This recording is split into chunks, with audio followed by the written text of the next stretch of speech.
that Osama bin Laden is dead, but the butcher of Gujarat lives. And he is the Prime Minister of India. He was banned from entering this country until he became Prime Minister. This is the Prime Minister of the RSS and the Foreign Minister of the RSS. What is the RSS? The RSS draws its inspiration from Hitler's SS. The RSS, I saw yesterday that the Foreign Minister of India was with the UN Secretary General inaugurating a statue of Gandhi. But if the Foreign Minister of India was being honest, then he knows as well as I that the RSS does not believe in Gandhi, in the ideology of Gandhi, in the manifesto of Gandhi. They do not see this individual as the founder of India. They hero worship the terrorist that assassinated Gandhi. Within India, who perpetuates terrorism? Is it Pakistan? Ask the people of Gujarat. They will say it's their Prime Minister. Ask the people of Kashmir. They will say the butcher of Gujarat is now the butcher of Kashmir. And I'm not talking about some imaginary past. I'm talking about today. तुम्हारे नाना का बाप जुल्फकार अली भुट्टो का बाप sir Shahnawaz Bhutto अंग्रेज sir का खिताब किसको देता था? जो इनके बूट चाटता था, जो अंग्रेजों के पांव में बैठता था, उसको देता था।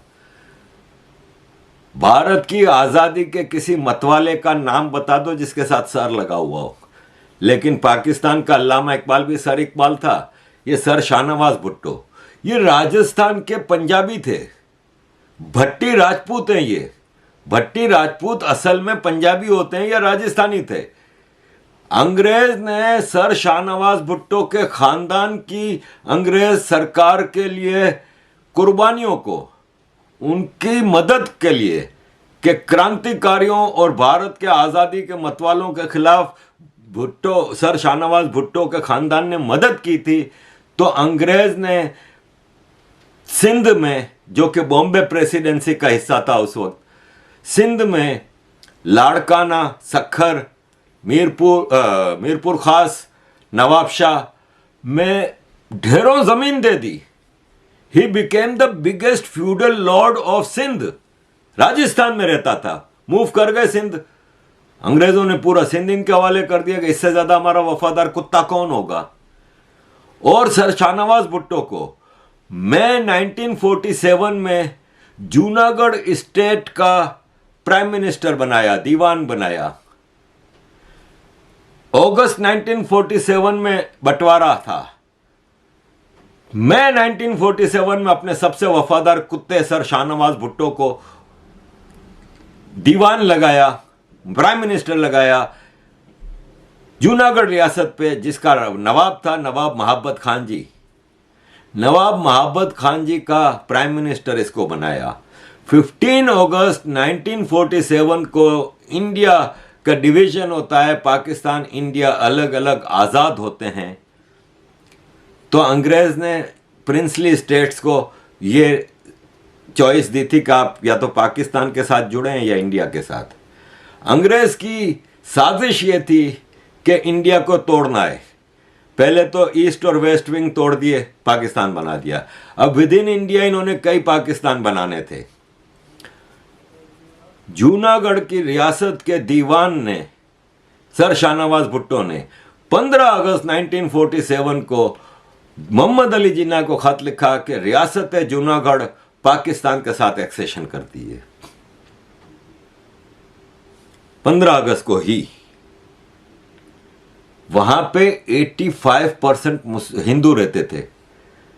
हिंदू खड़े हो गए, बोले ना तो तुम्हारा बॉर्डर मिलता है जूनागढ़ का पाकिस्तान से, गुजरात है चारों तरफ। गुजरात उस वक्त मुंबई का हिस्सा था, महाराष्ट्र का। गुजरात है तुम्हारे चारों तरफ, बीच में ये छोटी सी एक रियासत है जूनागढ़।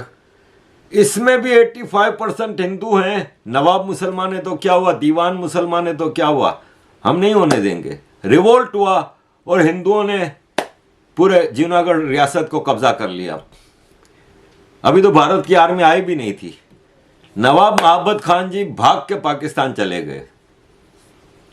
दीवान सर शाहनवाज भुट्टो भाग के सिंध चले गए, इनकी जागीर थी वहां पे।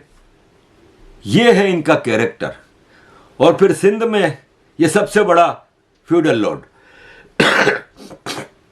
पाकिस्तान में जिन्ना के मरने के बाद गुलाम मोहम्मद नामी एक ब्यूरोक्रेट गवर्नर जनरल बनता है, और फिर इसके बाद गवर्नर जनरल बनता है retired army officer Iskander Mirza. Iskander Mirza sir Shahnawaz Bhutto का खास दोस्त था। वो सिंध में शिकार करने आता था जंगलों में, इसकी सर शाहनवाज भुट्टो की ज़मीनों पे।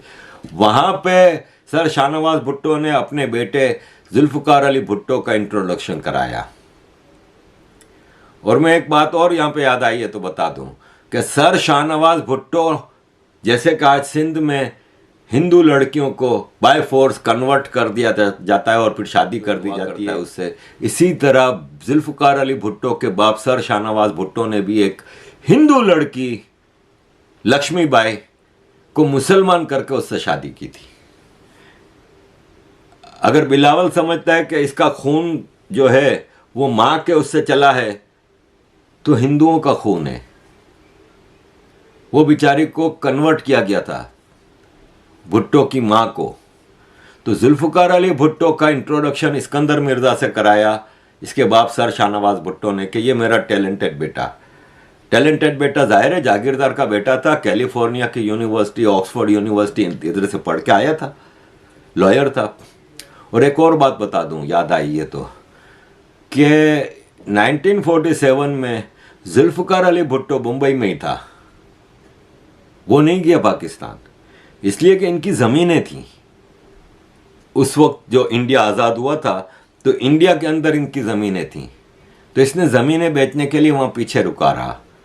तो मुंबई हाई कोर्ट में, कहीं से आपको गूगल पे से ये डॉक्यूमेंट मिल जाएगा, मुंबई हाई कोर्ट में जुल्फ़िकार अली भुट्टो ने एक एफिडेविट जमा कराया था कि मैंने पाकिस्तानी नेशनलिटी नहीं ली, मैं इंडियन नेशनल हूँ। सारी ज़मीनें बेचने तक वो इंडियन नेशनल रहा है। 50s में जाके इसने सब जब ज़मीनें बेच दी, सब पैसा माल बना लिया, फिर ये निकला और सिंध चला गया, इस्कंदर मिर्ज़ा की कैबिनेट का हिस्सा बन गया, पाकिस्तान का यंगेस्ट मिनिस्टर। फिर अयूब खान का दौर आया, ये अयूब खान के बिल्कुल कदमों में बैठ गया। बिलावल भुट्टो का नाना जुल्फ़िकार अली भुट्टो अयूब खान को डैडी कहता था। दुनिया में कोई एक गैरतमंद आदमी दिखा दें जो किसी आदमी जो कि इसका बाप नहीं हो उसको डैडी कह। आप अंकल कह सकते हैं, आप चाचा कह सकते हैं, मामा कह सकते हैं, डैडी। ये जुल्फ़िकार अली भुट्टो, मैं नहीं कह रहा, हिस्ट्री भरी पड़ी है, पर आप गूगल पे चेक करें, भुट्टो अयूब खान डैडी, 3 लफ्ज़ डालें आ जाएगा सामने, डैडी कहता था। 71 में मैंने अभी बताया आपको, लाखों बंगालियों को मारने वाला भुट्टो 71 की जंग के बाद चीफ मार्शल लॉ एडमिनिस्ट्रेटर बना पाकिस्तान का, दुनिया की हिस्ट्री का पहला civilian chief marshal law administrator. फिर प्रेसिडेंट बना, क्योंकि पावर प्रेसिडेंट की थी, अयूब खान का कॉन्स्टिट्यूशन चल रहा था। फिर नया कॉन्स्टिट्यूशन बनाया, उसमें पावर सारी प्राइम मिनिस्टर को दी, तो प्राइम मिनिस्टर बना। ये भी आपको हिस्ट्री में शायद कहीं नहीं मिलेगा कि एक ही आदमी chief marshal law administrator, president और प्राइम मिनिस्टर रहा है। 71 की जंग के जो जंगी कैदी वापस आए तो पूरी फौज को बलूचिस्तान में बम्बार्डमेंट पे लगा दिया। बलूचिस्तान के गांव गांव में बम्बार्डमेंट की इसके नाना ने। सारी बलोच लीडरशिप, नवाब खैर बख्श मरी, अताउल्ला मेंगल, हासिल बजिंजो, गोस बख्श बजिंजो, नवाब अकबर बुगटी, सब भाग गए, सब अफगानिस्तान चले गए। ये था भुट्टो का कैरेक्टर।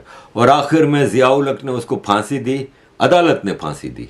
आप लाख कहें कि जुडिशियल मर्डर था, ये था वो था, उसने नवाब कसूरी को मारा था। आज इसका बेटा बैठा है, कसूरी वकील है, इसके बाप को मारा था नवाब कसूरी को, जुल्फ़िकार अली भुट्टो ने। जुल्फ़िकार अली भुट्टो अपने पॉलिटिकल ओपोनेंट्स को या तो जेल में रखता था, उन पर टॉर्चर करता था। ये वली खान, बादशाह खान का बेटा, सबको जेलों में रखा था। भुट्टो ने डिक्टेटर था, भुट्टो ब्रूटल डिक्टेटर था। बलोचिस्तान और केपीके की गवर्नमेंट्स इसने खत्म कर दी थी, वहां गवर्नर राज लगाया था। इसकी बेटी 88 में प्राइम मिनिस्टर बनती है, एमक्यूएम को अपने साथ शामिल करती है। एक भी वादा पूरा नहीं किया। एमक्यूएम ने गवर्नमेंट से निकल गई, नवाज शरीफ से मिल गई, बेनजीर की हुकूमत टूट गई।